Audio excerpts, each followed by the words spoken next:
On this Wednesday installment of Locked On Texans, one day away from the final preseason game, and the Houston Texans are getting a very important member to help out that offensive line. You are Locked On Texans, your daily Houston Texans podcast, part of the Locked On Podcast Network, your team every day.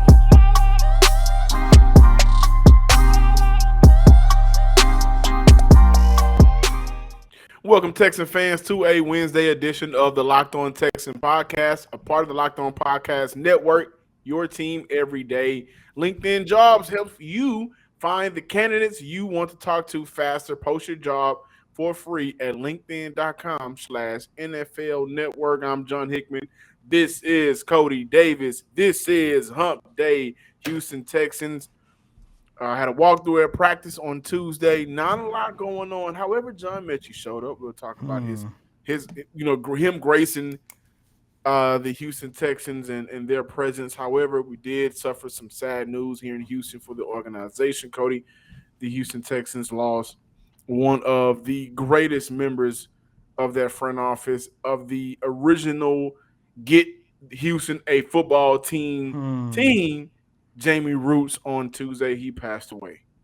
Yeah, and it wasn't just get Houston a football team. Jamie Roos did a lot for the city of Houston in terms of sports. He's part of the reason why the Houston Texans tailgating experience was one of the best in the NFL. This is a guy that helped this organization have 185 consecutive sellout. This is a guy who helped the Houston Texans hold not one, but two Super Bowls here in the city of Houston. And of course, we all know the college bowl games that the city of Houston has been able to host over the last 2 decades. Jamie Roos was a big part of this franchise. John, for those of you guys who don't know, Jamie Roos's wife made the announcement Monday night on Facebook. It was late Monday night. That's the reason why we didn't touch on it on yesterday's installment of Locked On Texans. But Mr. Roos was 56 years old, and she cited a battle with mental health.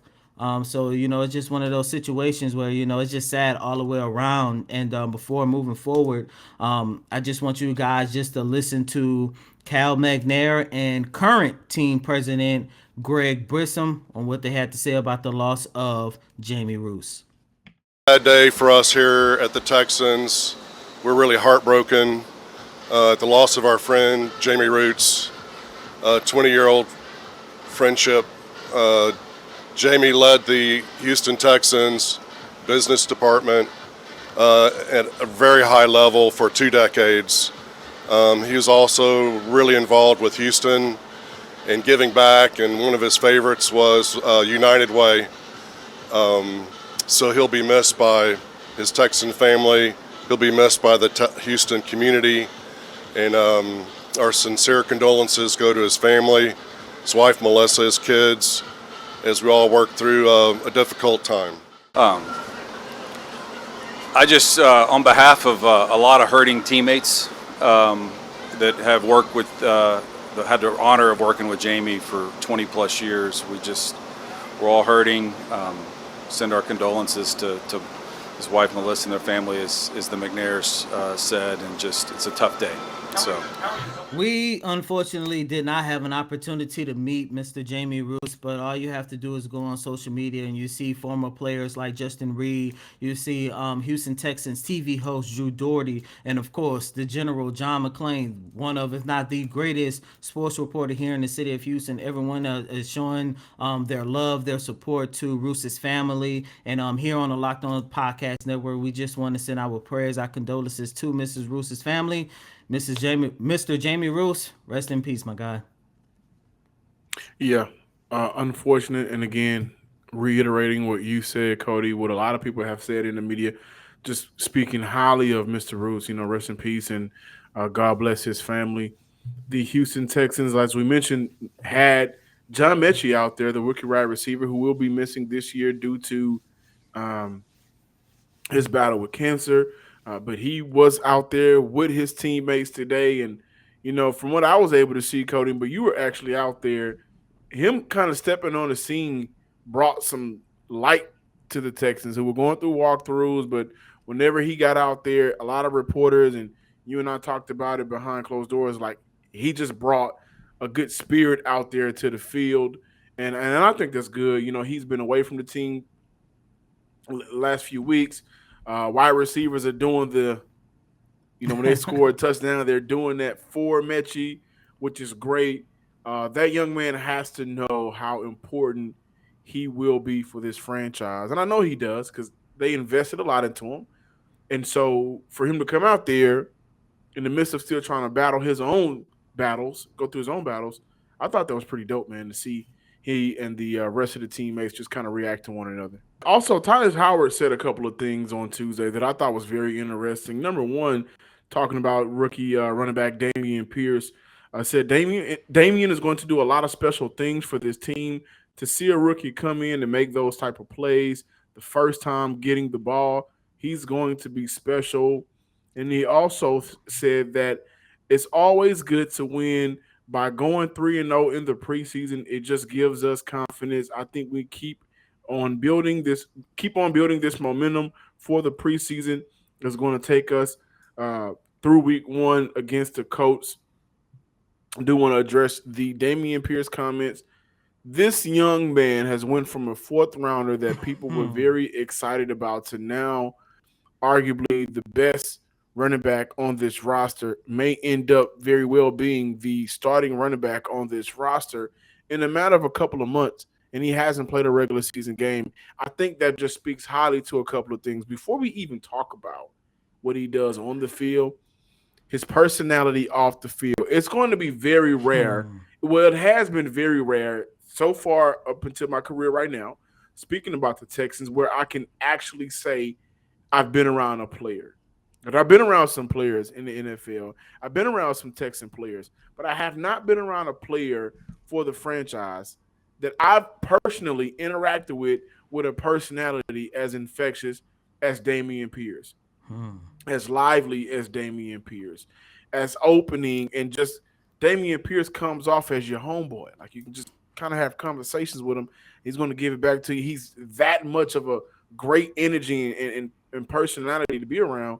And so I think that people in this franchise, on this team, are buying into him. On the coaching staff, they're buying into him because they believe in him, right? And it just so happens the personality and the talent may just go hand in hand because he's been making plays throughout OTAs, throughout training camp, in that one preseason game that we saw against the New Orleans Saints. He is a very good running back.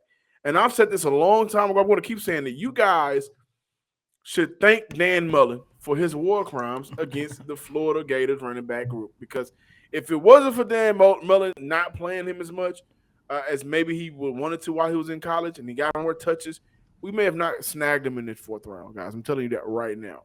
So to hear Titus Howard, who's been with the team 4 to 5 years, speak on a running back, they haven't had a 1,000-yard rusher since Carlos Hyde. Dameon Pierce could be the third rookie running back to do so in franchise history. There's a lot of expectations for this young man, and I honestly think he'll be able to get it done. I heard, Cody, you were out there on Tuesday. He was actually doing a very good job of being an option out of the backfield for the quarterbacks, working on that pass catching, which is something that not only did I wanted to see improvement out of in the Senior Bowl, but also when the Houston Texans drafted him, and also preseason for Titus Howard. I want to address that really quickly. Okay. That's it. Yeah, it's preseason. The wins and losses really don't mean much to me. So that's literally all I had to say, Cody. About as you gear up for the fall, you need the right people on your team to help your small business fire on all cylinders. LinkedIn Jobs is here to make it easier to find the people you want to talk to faster and for free. Create a job post in minutes on LinkedIn Jobs to reach your network and beyond to the world's largest professional network of over 810 million people. That's a lot of people. Simple tools like screening questions make it easier to focus on different candidates with just the right skills and experience so you can quickly prioritize who you want to interview and who you may like to hire. It's why small businesses rate LinkedIn Jobs #1 in delivering quality hires versus leading competitors. LinkedIn Jobs helps you find the candidates you want to talk to faster. And did you know every week, nearly 40 million job seekers visit LinkedIn? Post your job for free at linkedin.com/NFL, locked on NFL. That is linkedin.com/locked on NFL to post your job for free. Terms and conditions apply. Welcome back, guys, and thank you for making the Locked On Texans your first listen every day. It's Fantasy Draft Week on the Locked On Podcast Network, so go make Locked On Fantasy Football your second listen.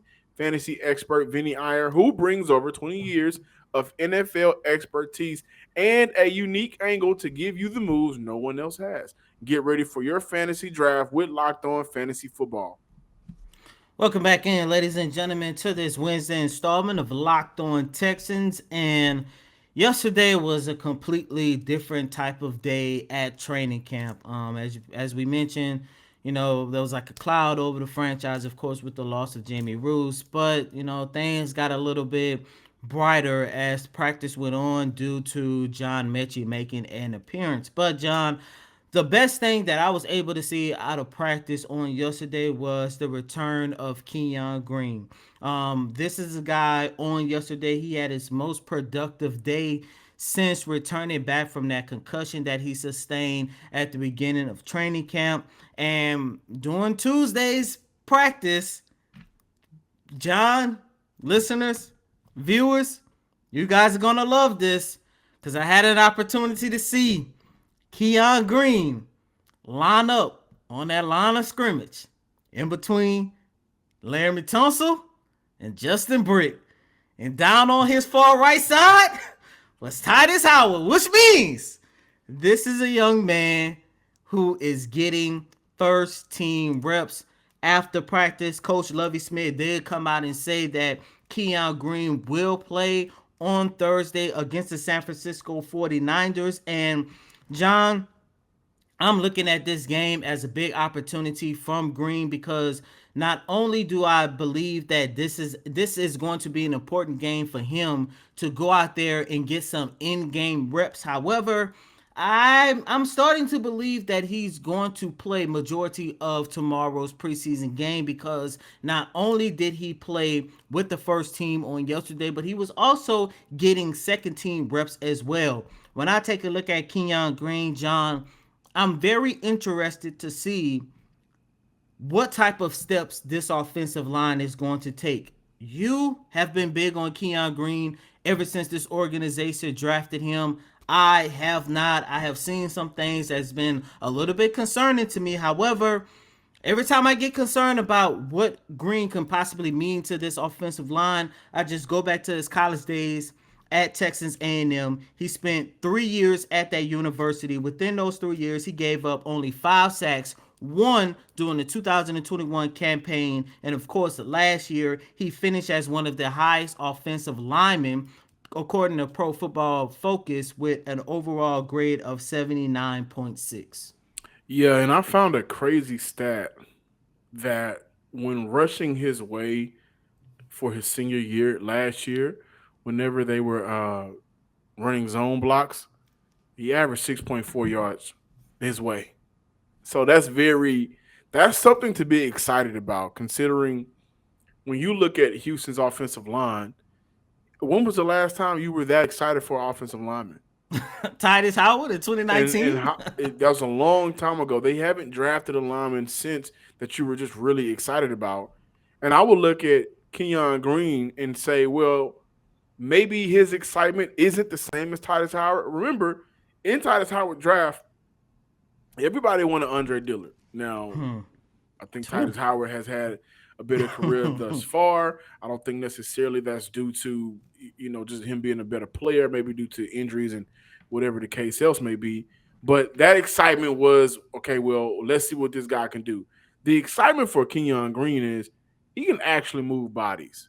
And he's athletic enough for Houston, Pep Hamilton, to use him as a pulling guard so you can do some mixed direction as well. So, like, Keon Green brings a different aspect than what Titus Howard did, because I think Keon just brings a nasty football player that can move bodies out the way, which is what this franchise needs. But he is desperately needed upon this offensive line. Um, I think in the next round of final cuts, we will see Max Sharpen out the door. And I don't know how Houston feels about McCray. I believe that they may keep McCray around, so he'll be a backup left guard for that position. I think maybe when we look at Charlie Heck, he may secure him a spot because I think they love Deculus or they like Deculus. But Keon Green is a player that he does need those reps. I'm excited to see that he's playing on Thursday, whether it's a lot or a little, to see him play in a live NFL game.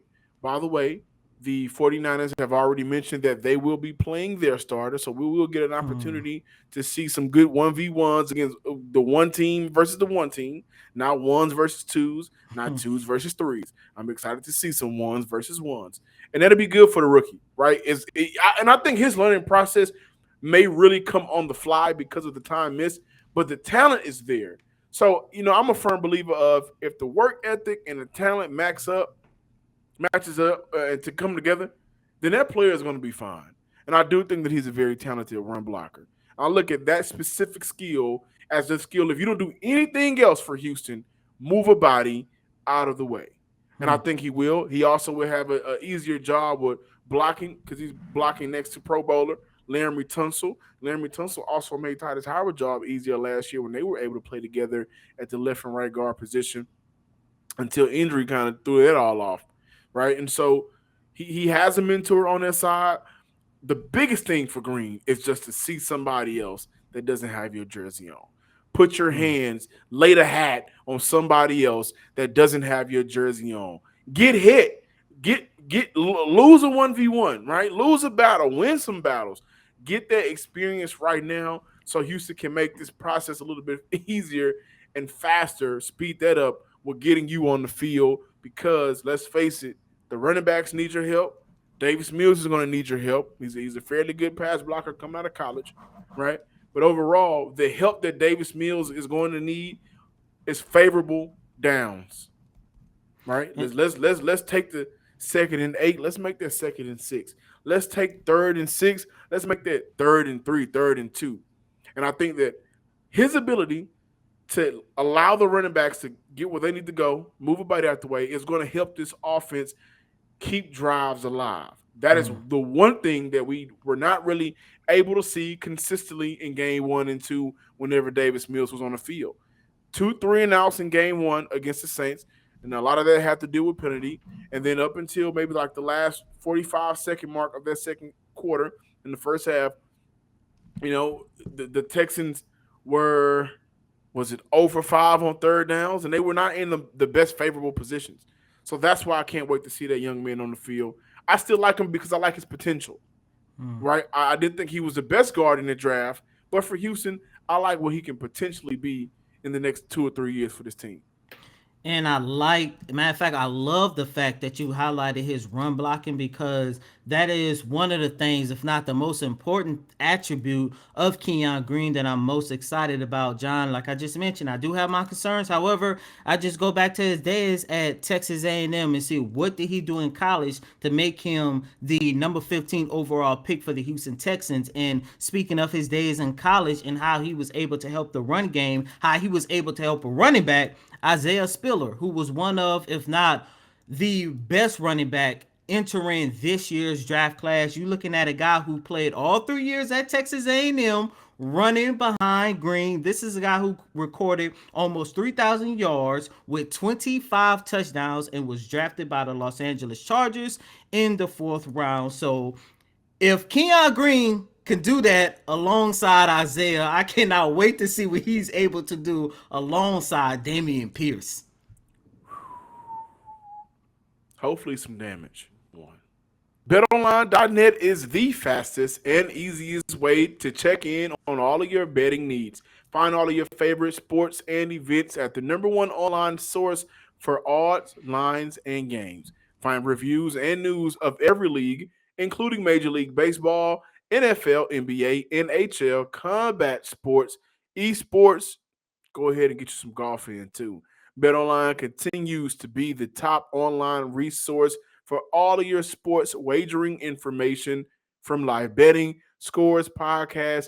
They got you covered. Head to BetOnline today or use your mobile device to learn more about the action happening because BetOnline is where the game starts. Welcome back in, ladies and gentlemen, on this Wednesday installment of Locked On Texans. And as we alluded to early on in the show, Houston Texans rookie wide receiver John Metchie did make an appearance during practice. It was really good to see Metchie. He was standing there wearing a green hoodie, and just to see how he was able to just uplift the mood of practice and to see his teammates embrace him was a great sight to see. Unfortunately, the media did not have an opportunity to speak to him. Texans PR staff say we will speak to him at some point whenever he is cleared. I'm really looking forward to talking to John Metchie once again, but overall, it was just a great sight to see John Metchie in good spirits, given everything that he is going through as of right now. We're going to continue to pray for him as well. But John, we can't talk about John Metchie. Just seeing John Metchie, not gonna lie, man. I was like, man, I wish he was suiting up with the Houston Texans on Thursday and throughout this campaign. However, unfortunately, we already know that's not going to be the case this year. But you know, looking at John Metchie, looking at what we have been seeing throughout this wide receiving core, not just throughout preseason, but throughout the entire training camp practices, John, for the 10th time in over what, 3 days, if, I'm going to change the question, if the Houston Texans do go out there and address this wide receiving core, do you see somebody out there that is worth bringing in? Well, that's very interesting, and I think that there are. Listen, I've been on board. We're bringing Cole Beasley in since day one, like since this was an issue, Yeah. since this was a problem. Um, there are some talented wide receivers out there. We look at Odell, and I'm surprised more Texan fans hadn't said Odell. Not that I'm necessarily, pulling for Odell to come to Houston, but he's one of the most talented players we've seen in this past decade. That And wouldn't I be don't bad, though. understand. Uh huh. That wouldn't be bad, though. Well, no, it wouldn't be. And again, when we look at what the Chargers have done for Justin Herbert, what the Cardinals have done for their young quarterback, um what the kid from New York, Zach Wilson, what they've done, like all of these teams are investing in their quarterback by putting world class talent at wide receiver for him. And I don't know why Texan fans think that's a bad idea, or not necessarily Texan fans, but just why that hasn't been exploited for Davis Mills, and which makes me wonder how much of a franchise player do they really see him as right now? Because if Hmm. there's talent out there, you should be doing whatever you can to put it around your quote unquote franchise quarterback. But I did see the Panthers allegedly. There was a report saying the Panthers have started taking calls on wide receiver Terrence Marshall, played for LSU. You guys may remember him, the 4-3 speedy wide receiver, played on that national championship team that featured the likes of, oh my gosh, that national championship team had Hmm. Jamar Chase, Justin Jefferson, Terrence Joe Marshall was also Burrow. let's go. Joe Burrow, I think Derek Clyde Edwards Stingley. Stingley, Clyde Edward Hilaire, I think he was on that team as He well. sure was. And in Marshall's last year, caught 48 balls for 731 yards, 15.2 yards per catch, 10 TDs. Again, I wanted to make sure I mentioned that he ran a 4-3. So Hmm. this would be a player that would be very useful for Houston, can take the top off of defense with his speed. The relationship between Terrence Marshall and the Panthers, I don't know what's going on with that. So I'm pretty sure Houston, if there was a potential move for Houston, you would look at what they would potentially give up, maybe a sixth rounder in next year's draft, maybe a fifth rounder in a draft from 2 years from now. I don't know, but he is worth looking at because he is a young wide receiver. I think Marshall was a fifth round pick, was a Hmm. late round pick. The money won't be an issue. And you look at a player that the ceiling, the risk reward type of deal. Like, why are you not working out in Carolina?